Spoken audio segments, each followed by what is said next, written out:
नमस्कार, good news Bharat में आप सभी दर्शकों का स्वागत है। मैं हूं संजीव शर्मा और आइए देखते हैं आजमगढ़ की कुछ खबरें फटाफट अंदाज में।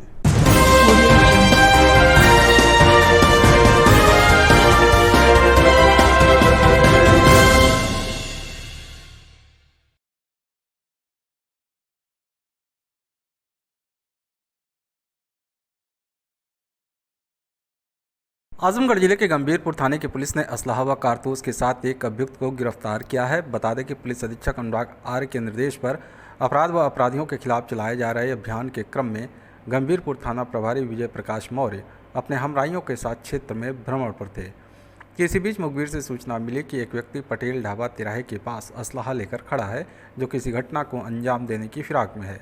सूचना के आधार पर गंभीरपुर थाना प्रभारी विजय प्रकाश मौर्य अपने हमराइयों के साथ दबिश देकर अभियुक्त को गिरफ्तार करने के साथ ही उसके पास मौजूद असलाह व कारतूस को बरामद कर लिया। पकड़ा गया अभियुक्त बिस्मिल्लाह अहमद गाजीपुर जिले के दुल्लापुर थाना क्षेत्र के निजामुद्दीनपुर गांव का निवासी है। आजमगढ़ जिले के बिलरियागंज थाने की पुलिस ने किशोरी के साथ शादी का झांसा देकर दुष्कर्म करने के मामले में वांछित अभियुक्त को गिरफ्तार किया है। बता दें कि बिलरियागंज थाना क्षेत्र के एक गांव निवासी महिला ने बीते 7 मार्च को मुकामी थाने में रिपोर्ट दर्ज कराई थी कि उसकी नाबालिग पुत्री को एक युवक शादी का झांसा देकर उसके साथ दुष्कर्म किया और जब गर्भ ठहर गया तो उसे गिराने के लिए जान माल की धमकी देने लगा। पुलिस रिपोर्ट दर्ज कर आरोपी की तलाश में जुट गई। इसी बीच बिलरियागंज थाने पर तैनात प्रभारी निरीक्षक ब्रह्मदीन पांडे अपने हमराइयों के साथ क्षेत्र में भ्रमण पर थे तो मुखबिर से सूचना मिली कि दुष्कर्म का आरोपी युवक शेखुपुर पुलिया के पास मौजूद है, जो कहीं भागने की फिराक में वाहन का इंतजार कर रहा है। सूचना के आधार पर थाना प्रभारी ब्रह्मदीन पांडे अपने हमराइयों के साथ दबिश देकर आरोपी युवक शैलेश उर्फ गोरख को गिरफ्तार कर लिया। आजमगढ़ जिले के जीयनपुर थाने की पुलिस ने किशोरी के साथ दुष्कर्म करने के मामले में वांछित अभियुक्त को गिरफ्तार किया है। बता दें कि जीयनपुर थाना क्षेत्र के एक गांव निवासी युवक ने बीते 12 मार्च को मुकामी थाने में रिपोर्ट दर्ज कराई थी कि उसकी नाबालिग बहन को एक युवक बहला फुसलाकर भगा ले गया और उसके साथ दुष्कर्म की घटना को अंजाम दिया। पुलिस रिपोर्ट दर्ज कर आरोपी की तलाश में जुट गई। इसी बीच जीयनपुर थाने पर तैनात उप निरीक्षक सौरव कुमार सिंह अपने हमराइयों के साथ क्षेत्र में भ्रमण पर थे तो मुखबिर से सूचना मिली कि दुष्कर्म का आरोपी युवक क्षेत्र के कस्बे में पास मौजूद है, जो कहीं भागने की फिराक में है। सूचना के आधार पर उप निरीक्षक सौरव कुमार सिंह अपने हमराइयों के साथ दबिश देकर आरोपी युवक शनि को गिरफ्तार कर लिया। आजमगढ़ जिले में आगामी 1 अप्रैल से 30 अप्रैल तक संचारी रोग नियंत्रण के तहत विशेष अभियान चलाया जाएगा, जिसके तहत लोगों में संचारी रोग नियंत्रण के प्रति जागरूकता लाने के साथ ही उस पर प्रभावी अंकुश लगाने की कवायद की जाएगी। मुख्य चिकित्सा अधिकारी डॉक्टर इंद्र नारायण तिवारी ने बताया कि संचारी रोग नियंत्रण अभियान के तहत 17 से 30 मार्च तक दस्तक अभियान चलाया जाएगा, जिसमें आशा बहुएं प्रत्येक घरों में जाकर टीबी, कुपोषण, बुखार व कोविड से संबंधित मरीजों का सर्वे करेंगी। साथ ही घरों में मच्छर जनित रोगों के बारे में जागरूक करने के साथ ही जमा पानी आदि को हटाने के बारे में बताएंगी, ताकि रोगों पर प्रभावी अंकुश लगाया जा सके। राज्य स्तर से प्राप्त दिशा निर्देश के अनुसार 1 अप्रैल से 30 अप्रैल तक संचारी रोग नियंत्रण कार्यक्रम संचालित किया जाना है, जिसमें टीम घर घर जाकर संचारी रोग नियंत्रण के बारे में लोगों को जागरूक करेगी, मच्छर नियंत्रण के उपाय के बारे में बताएगी। 17 तारीख से लेकर 30 तारीख तक दस्तक अभियान के तहत प्रत्येक घरों में आशाओं द्वारा जाकर के सर्वे करना है, लोगों को जन जागरूकता करनी है, जिसमें टीबी के लक्षण युक्त रोगियों की पहचान की जानी है, कुपोषण से ग्रसित लोगों की पहचान की जानी है, बुखार या कोविड जैसे लक्षण के रोगियों के बारे में जानकारी ली जाएगी। घर घर जाकर मच्छर के बारे में जो सोर्स रिडक्शन किया जाना है उसके बारे में जानकारी ली जाएगी और कार्रवाई की जाएगी, जिससे आगामी समय में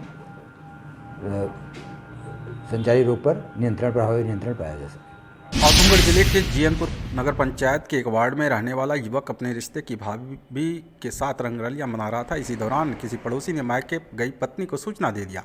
सूचना मिलते ही पत्नी अपने पिता के साथ उसके घर पर आ धमकी और उसका पति रिश्ते में दूर की भाभी के साथ रंगरलियां मना रहा था। इसके बाद पत्नी ने दरवाज़ा खुलवाया और हंगामा शुरू कर दिया। अपने आप को सामाजिक रूप से घिरा पाकर पति ने स्वयं ईंट से मारकर सर फोड़ लिया। इस बात की सूचना मिलते ही पुलिस मौके पर पहुंची और पति और उसके भाभी को थाने पर लेकर आई। युवक बता दें कि युवक का अपने रिश्ते की भाभी से काफ़ी दिनों से प्रेम प्रसंग चल रहा था। इस बात को लेकर युवक की पत्नी के साथ आए दिन मारपीट होती थी। इसी के चलते मंगलवार को भी पत्नी के साथ मारपीट की थी। इसके बाद पत्नी मायके चली गई।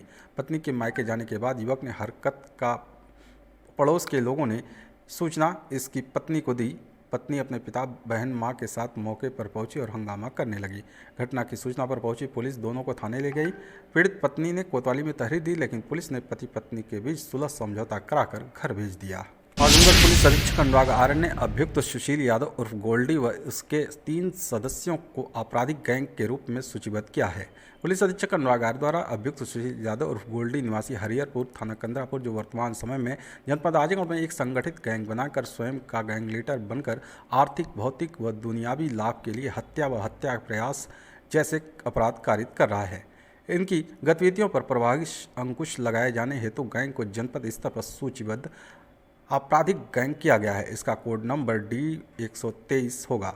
एसपी ने गैंग के जिन 3 सदस्यों को सूचीबद्ध किया है उनमें संजीव उर्फ मोनू यादव, काजू शर्मा उर्फ मनीष शर्मा, चंदन यादव उर्फ बग्गू शामिल हैं। सभी कंदरापुर थाना क्षेत्र के हरिहरपुर गांव के निवासी हैं। आजमगढ़ भारतीय मजदूर संघ उत्तर प्रदेश के आह्वान पर भारतीय मजदूर संघ आजमगढ़ इकाई ने एक 14 सूत्री मांगों का ज्ञापन जिलाधिकारी को सौंपा। जिलाधिकारी की अनुपस्थिति में उप जिलाधिकारी दिशा श्रीवास्तव के माध्यम से प्रदेश के मुख्यमंत्री योगी आदित्यनाथ को संबोधित ज्ञापन में भारतीय मजदूर संघ ने 14 सूत्री मांग को शीघ्र पूरा किए जाने की मांग की है।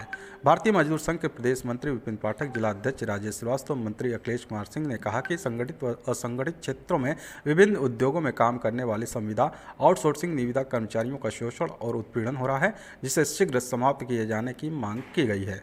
भारतीय मजदूर संघ आजमगढ़ इकाई ने 108, 102 एम्बुलेंस के बर्खास्त कर्मियों की बहाली, NHM के सभी संविदा कर्मी का बीमा, स्थानांतरण, वेतन विसंगतियों की समस्याओं का समाधान किए जाने, आशा संगनी को न्यूनतम 18,000 से 24,000 मानदेय निश्चित करने व उन्हें सामाजिक सुरक्षा प्रदान किए जाने, आंगनबाड़ी कार्यकर्तियों सहायकों को नियमित किए जाने एवं उनका न्यूनतम मानदेय 18,000 किए जाने, पटरी रेहड़ी दुकानदारों को समुचित स्थान दिए जाने हेतु ई-रिक्शा स्टैंड को दिए जाने ई-रिक्शा चालक, ऑटो चालक, धोबी, दर्जी, बढ़ई, लोहार, कुम्हार को मजदूरों की श्रेणी प्रदान किए जाने, कृषि एवं दिहाड़ी मजदूर को पारिश्रमिक तय किए जाने, संविदा सफाई कर्मचारियों को 18,000 का वेतन दिए जाने, सरकारी व निजी उद्योग में कार्यरत संविदा कर्मियों का शोषण उत्पीड़न बंद किए जाने और संविदा कर्मियों के नियमावली बनाए जाने, मिड डे मील कर्मचारियों का मानदेय 10,000 किए जाने, पुरानी पेंशन बहाल किए जाने, प्रदेश के सभी जिला सहकारी बैंकों का लंबित वेतनमान की मांग की है। इस मौके पर प्रदेश मंत्री विपिन पाठक, जिला अध्यक्ष राजेश श्रीवास्तव, जिला मंत्री अखिलेश कुमार सिंह के अलावा परिवहन निगम के राहुल सिंह, दिलीप मिश्रा, NHM SK सिंह, अमूल श्रीवास्तव, धर्मेंद्र श्रीवास्तव, संतोष, मनोज, राकेश, अनिल व भारतीय मजदूर संघ के संबद्ध अनेक संगठनों के पदाधिकारी मौजूद रहे।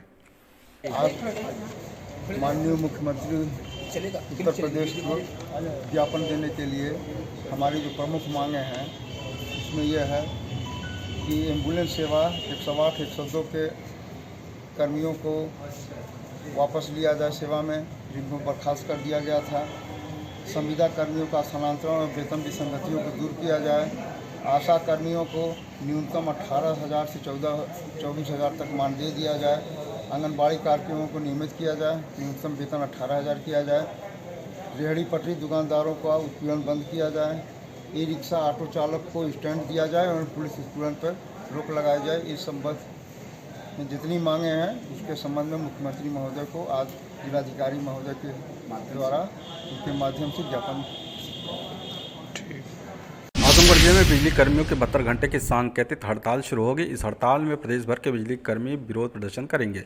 विद्युत कर्मचारी संघर्ष समिति के आह्वान पर प्रदेश के सभी ऊर्जा निगमों के बिजली कर्मचारियों, जूनियर इंजीनियरों, अभियंताओं और निविदा संविदा कर्मी सहित बिजली कर्मचारी शामिल होंगे। बिजली कर्मचारियों और अन्य अभियंताओं की राष्ट्रीय समन्वय समिति national coordination committee of electricity employees and engineers ने बिजली कर्मियों के आंदोलन के समर्थन में विरोध प्रदर्शन करने का आह्वान किया है। संघर्ष समिति के पदाधिकारियों ने बताया कि 16 मार्च की रात 10 बजे से 72 घंटे की सांकेतिक हड़ताल होगी। ऊर्जा निगमों के शीर्ष प्रबंधन की हटवादिता के चलते बिजली कर्मियों पर हड़ताल थोपी जा रही है। 3 दिसंबर 2022 को हुए समझौते में ऊर्जा मंत्री की ओर से 15 दिन का समय मांगा गया था। अब 112 दिन व्यतीत हो गए हैं, लेकिन समझौते के प्रमुख बिंदुओं के क्रियान्वयन की दिशा में कुछ भी कदम नहीं उठाया जा रहा है। आजमगढ़ जिलाधिकारी विशाल भारद्वाज ने ब्लॉक रानी की सराय के अंतर्गत ईश्वरपुर और दिलौरी में अमृत सरोवर अभियान के तहत बनाए जा रहे तालाबों का निरीक्षण किया। निरीक्षण के दौरान जिलाधिकारी ने खंड विकास अधिकारी को निर्देशित करते हुए कहा कि तालाब पर पानी एवं छाया आदि की व्यवस्था रहे। तालाबों पर मनरेगा के तहत कार्य कराकर पौधरोपण व सुंदरीकरण कराया जाए। उन्होंने कहा कि आज़ादी के अमृत महोत्सव के अंतर्गत अमृत सरोवर योजना केंद्र व प्रदेश सरकार की महत्वाकांक्षी योजना है। इन सरोवरों के बहुउद्देशीय स्वरूप में बनाया जाना अति आवश्यक है। मानव जीवन पर का आधार जल है, लेकिन धीरे धीरे जल स्तर कम होता जा रहा है। जल स्तर को सामान्य बनाए रखने के लिए तालाबों का जीर्णोद्धार अमृत सरोवर योजना के अंतर्गत कार्य कराया जा रहा है, जिससे जनपद के भूगर्भ जल एवं संरक्षण व संवर्धन हो सके। इसके साथ ही जिलाधिकारी ने प्राथमिक विद्यालय ईश्वरपुर का निरीक्षण किया।